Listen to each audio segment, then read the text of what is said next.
Salut la gang, aujourd'hui je reçois Alexandre Ricard, le président de la FTQ Construction. On va faire un retour sur la dernière année de négociation et on va parler de plein d'autres sujets. Bon épisode. Moi, je n'ai pas parlé dans mon parcours, mais ça fait quand même 17 ans que je suis permanent à la FTQ Construction, au début à la section locale 9. Comme représentant syndical, je suis un charpentier menuisier de métier. Et en fait, j'ai commencé dans l'industrie de la construction en 2000. Fait que ça fait 25 ans cette année que je suis dans l'industrie. Fait que je considère être chanceux. Aujourd'hui, la réalité est tout autre. Puis c'est une des raisons pourquoi je suis un des plus grands défenseurs de la formation professionnelle. Ouais. Tu sais, forcé de constater sur le terrain, c'est plus la réalité qu'on a. Les entrepreneurs sont hyper spécialisés. On s'attaque, tu sais, à notre régime d'apprentissage dans l'industrie de la construction. Je parle des ratios. Je parle de la diminution de la formation professionnelle. Aussi, au niveau des ratios, ben, tu sais, quand j'ai commencé, là, t'avais plusieurs compagnons, là, pour montrer à un seul apprenti. Là, tu sais, c'est ridicule, mais t'es quasiment chanceux quand t'as un compagnon pour un apprenti, là. Je pense qu'il est important, puis je pense qu'il faut que le monde le prenne en connaissance, puis c'est important de faire des revendications au gouvernement pour augmenter la formation pré-embauche et non les réduire. Ça peut être une question stupide, là, mais il n'y a pas une règle qui régit ça. T'sais, on peut juste ouvrir les bassins et dire à tout le monde rentre. Fait que si tu tombes en bas de 5% dans la région administrative, la CCQ peut ouvrir les bassins. OK. Sauf que c'est en lien, c'est multifactoriel. Si le ministère de l'Éducation, le gouvernement donne pas assez de financement dans la formation professionnelle. Puis s'il n'y a pas assez d'écoles pour la demande, etc. Exactement. Donc, qu'est-ce que ça fait? C'est que les remplacements puis les besoins de main-d'œuvre sont pas comblés. Fait que là, veut pas de création de pénurie. Ouais. Fait que t'as moins de personnes qui rentrent par formation professionnelle, mais t'as plus de monde qui rentre par ouverture de bassin. Fait que là, on doit redoubler d'efforts pour pouvoir former ce monde-là, s'assurer qu'il reste dans l'industrie de la construction, parce que ça, c'est une grande difficulté qu'on a, la rétention. Ouais. Ce que tu nommes, ben, c'est un peu ce qu'on constate dans l'industrie de la construction, qu'on a des entrepreneurs, peu importe le métier, là, que ce soit électricien, qui sont hyper spécialisés. Tu sais, qui vont dire, bon, ben, admettons, OK, j'ai ma gang qui va faire du tuyau, qui va s'occuper des panneaux. Je vais avoir ma gang qui va faire une autre partie. C'est parce que c'est ça, la réalité sur un chantier. Oui, c'est la réalité, mais quand même, dans le discours public, là, quand même assez récemment, là, on a eu le gouvernement qui a parlé de polyvalence. Là. Ouais. Tu vois-tu une déconnexion, en fait, dans le discours qu'on entend publiquement? Mais on va avoir plus de polyvalence, mais en même temps, la structure entrepreneuriale est hyper spécialisée. Exact. Comment tu veux que les travailleurs s'ajustent adéquatement? Fait que je pense que ça prend juste un milieu. La CCQ, parce que les syndicats s'impliquent, la FTQ Construction, sur l'ensemble des sous-comités, on appelle ça des sous-comités professionnels. Donc, on implique. C'est quoi les enjeux? C'est quoi les nouveaux apports technologiques? Puis le kit.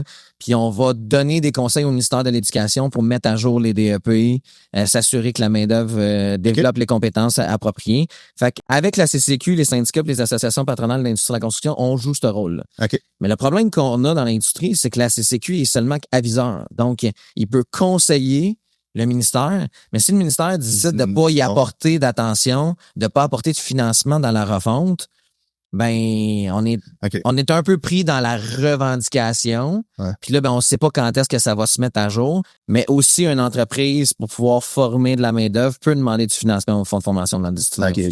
Mais on n'a pas le légal au niveau syndical. Puis ça, ben on n'est pas la seule organisation syndicale à le revendiquer quand même depuis plusieurs années. Quand il y a une loi qui se modifie, ben on demande que ça soit modifié. Ça fait partie toujours de nos cahiers de mémoire de demande. La revendication claire, là, ça serait quoi? Que vous soyez en mesure de gérer ces fonds-là puis de pouvoir attribuer ces fonds-là pour le perfectionnement justement des membres? Ou? C'est pas tant la gestion, c'est de pouvoir faire des demandes d'accès à ces fonds-là pour organiser de la formation professionnelle pour nos travailleurs. Ben nous, ce qu'on pense, c'est que le syndicat pourrait s'en mêler puis s'assurer d'offrir la formation adéquate pour préparer adéquatement nos travailleurs. C'est toujours répété comme représentant syndical, puis je pense que je vais le répéter toute ma vie. Les travailleurs sont condamnés à revendiquer. Parce que c'est pas vrai que magiquement, tu te lèves un matin puis pour tes beaux yeux, un employeur va décider de te donner une augmentation de salaire, un fonds de pension, des congés de maladie payés, des avantages sociaux, un programme d'aide, name it, là, ce que je pourrais te nommer de la conciliation de travail-famille. Il y en a des bons boss, là. Je suis pas en train de dire que les boss, c'est tous des trous culs puis ça n'a pas de bon sens. Je suis pas en train de dire ça. Il y a des époques, ça a été plus rocambolesque. Tu sais, le syndicat est toujours un peu en réaction. Fait que si nos travailleurs se font oppresser par des patrons, que ce soit un seul patron ou par une association patronale, ben c'est sûr qu'on va être en réaction, on va être en revendication, on va être en plus fort. Puis c'est là où on va avoir plus de mésentente ou de confrontation. On a été sollicité à la FT Construction pour intervenir auprès du projet de loi 112. Projet de loi 112, gouvernement de la CAQ, pour faire un petit court résumé là, sur la parenthèse.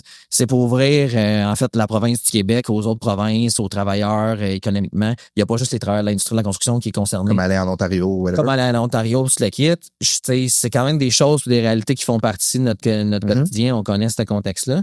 Mais tu sais, ce qu'on est allé défendre, c'est la protection de nos travailleurs, nos travailleuses dans l'ensemble de nos régions. On a amélioré depuis les dernières années les fonctionnalités interprovinciales, mais on a insisté qu'on veut s'assurer qu'on ait le respect de nos travailleurs. Fait que si on ouvre les valves et nos frontières du Québec, je comprends qu'on veut se solidariser au Canada à cause de ce qui se passe au sud avec les États-Unis, mais quand même, il faut garder en tête que nos travailleurs, nos travailleuses qui ont déjà des cartes de compétences, qui ont la compétence pour travailler sur nos chantiers au Québec, mais qui soient priorisés. Sans revenir trop en détail sur tout ce qui s'est passé dans la dernière année, si je parle juste de la dernière année, parce que d'après moi, ça roule depuis déjà un bon bout. T'sais, on sait, là, c'est quand même été une année de négociation, etc. On sait que ça a quand même brassé d'une certaine manière. C'est quoi ton résumé ou ta perception de qu'est-ce qui s'est passé au niveau des confrontations? C'est quoi tu tires de cette dernière année de négociation-là? Premièrement, je profitais du forum que tu nous donnes d'être invité à ton podcast pour féliciter l'ensemble des travailleurs parce que je pense que ça nous a tous touché la crise de l'inflation. Puis ils en ont tous parlé, ces chantiers. Je pense que nos travailleurs qu'on représente réaliseront jamais à quel point que ça l'a aidé sur la table de négociation de convaincre les associations patronales. En l'occurrence, on a quand même conclu. Puis ça, c'est pas de peur dans la confrontation, mais il faut se féliciter que tous ensemble, on a réussi à régler 3 conventions collectives avant les délais. C'est ça. Quand même assez rapidement. C'est historique, ça, quand même. C'est quand même historique avec des taux qui sont quand même assez appréciables. Puis on a atteint l'objectif numéro 1 qu'on s'avait fait donner par nos travailleurs. C'était de récupérer l'inflation. Est-ce que ça a été récupéré sur la première année? Non, mais sur la durée de la convention collective, on a atteint cet objectif-là. Puis on a quand même réglé. Puis je peux pas cacher qu'on a quand même senti, même si on a nos preuves à faire encore avec les associations patronales, quand même des discussions quand même assez franches. Mais je pense que c'est important que ça soit franc. Moi, j'adore ça que ça soit franc parce que si c'est pas franc, ça amènera jamais à rien. Là. Je suis tellement d'accord dans ma tête. Là. C'est qu'on essaie de miser. Pour ce qui est du résidentiel, ben le monde le savent. On a fait une grève déclenchée après avoir consulté l'ensemble de nos membres. La mission était la même. Hein? La mission, c'était d'atteindre de récupérer la perte par rapport à l'inflation, s'assurer qu'on ait des augmentations de salaire à la hauteur de l'inflation des 4 prochaines années, d'avoir de l'enrichissement. Puis aussi, ben la réalité, on en a parlé en tant qu'alliance syndicale, ben le salaire égal, travail égal. Parce que dans le résidentiel, on accuse un sérieux retard au niveau de la rémunération par rapport aux autres secteurs. Puis pourtant, nos travailleurs, nos travailleuses, tous métiers confondus, font des tâches similaires, que ce soit dans le résidentiel, dans le commercial. Fait que ça cause des enjeux. Ça, c'était quand même un sujet. Puis c'était une mission là première qu'on avait de nos travailleurs. Puis ça n'a jamais été aussi important dans cette négociation-là. Le message qu'on a reçu de l'ensemble des travailleurs de l'industrie de la construction sur les tables de négo, que ça, faut faire des avancées. Mais c'est ça que je trouvais quand même intéressant ou même peut-être un peu épeurant parce que oui, les négociations d'une certaine manière, on parle des conditions des travailleurs, mais c'était aussi sur toute l'industrie résidentielle là, qu'il y avait quand même un gros enjeu. Là. Il y a tellement de contradictions. On entendait sur la place publique, bon là, ça va augmenter le coût de l'habitation, quoi que ce soit. Mais en même temps, tu entendais plein d'entrepreneurs qui disaient qu'ils payaient déjà commercial. Ça aussi. Le coût qu'on a de nos travailleurs, je vais être honnête avec toi, c'est en forte proportion qui sont déjà payés commercial. Fait qu'ils trouvent ça aberrant pourquoi que ça serait pas inscrit dans leur convention collective puis qu'on n'aurait pas ce réajustement-là ou ce rattrapage-là, peu importe comment qu'on le nomme. Comme en politique, c'était une méga grosse guerre de l'information.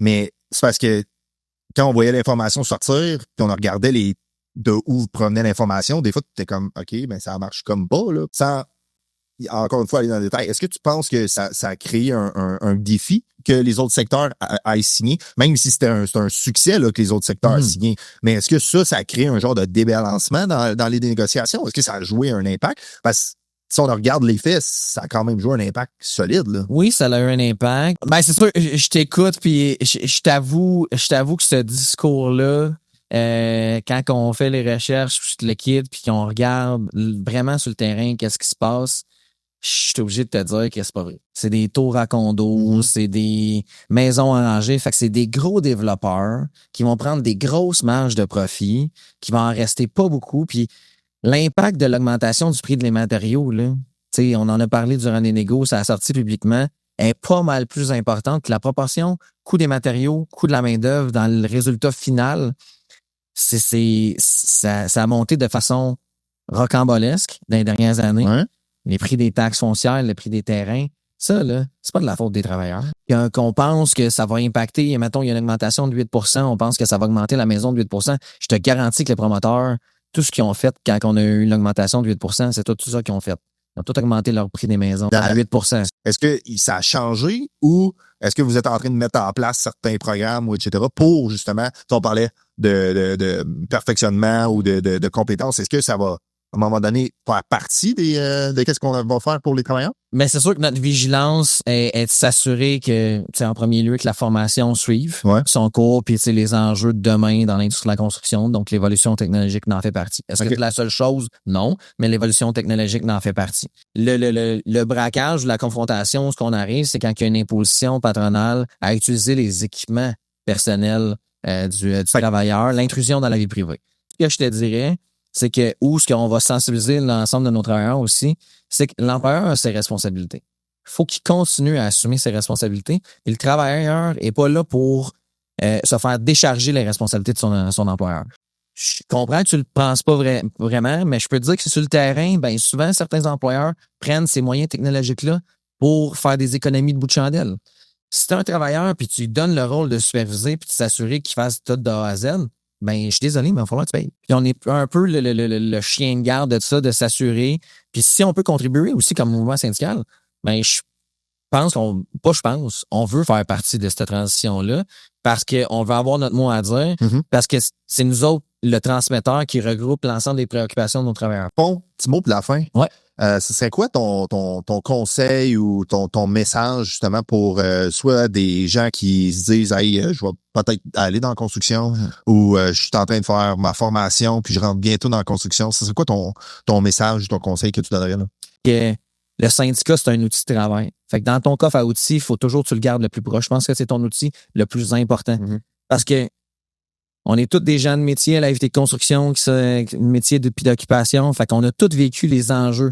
Fait que quand moi, j'étais représentant au sein du local 9, charpentier-menuisier, ben quand c'est un charpentier-menuisier qui m'appelle, j'ai vécu les mêmes enjeux qu'il a vécu sur son chantier. Fait que je suis le mieux outillé pour le conseiller. Que ce soit dans les conventions collectives, dans les lois, dans la santé-sécurité, s'il y a des enjeux. Puis, démystifier une affaire, c'est pas parce que tu appelles ton syndicat qu'on va sortir, ça a toujours été mon expression, la brique puis le fanal, puis on va partir en guerre contre l'employeur. On va parler de solutions ensemble, on va consulter le membre. Comment tu te sens? Parce que c'est pas tout le monde qui a la même attitude. Il y en a qui sont plus réservés, il y en a qui sont plus dans l'offensive, ils ont plus une assurance. Des fois, c'est juste de prendre un conseil, puis je reviens à l'outil. Hein? On est dans l'industrie de la construction, on est l'outil le plus pratique pour nos travailleurs dans l'industrie de la construction. Servez-vous, nous autres, la FT Construction, on est là pour vous autres. Puis ça va juste améliorer votre parcours puis votre carrière dans l'industrie de la construction.